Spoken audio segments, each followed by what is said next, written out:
सावंतवाडी नेमळे पाटकरवाडी येथे झाडे तोडण्यावरून झालेल्या वादाचं पर्यवसान हाणामारीत झालंय। यामध्ये आई आणि मुलगी जखमी झाल्याची घटना शुक्रवारी दिनांक 31 जानेवारी रोजी सायंकाळी घडली आहे। या प्रकरणी सावंतवाडी पोलीस ठाण्यात तिघांविरोधात गुन्हा दाखल करण्यात आला आहे।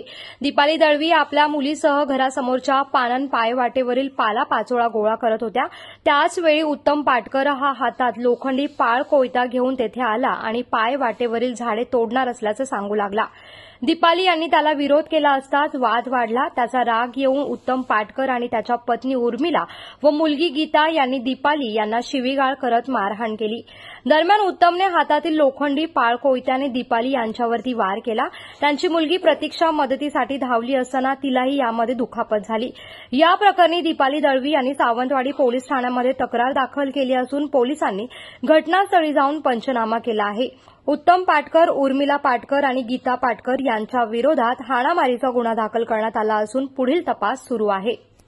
कोकणासह परिसरातील ताज्या घडामोडींसाठी सागर डिजिटलला सबस्क्राईब करा आणि नोटिफिकेशनसाठी बेल आयकॉनवर प्रेस करा।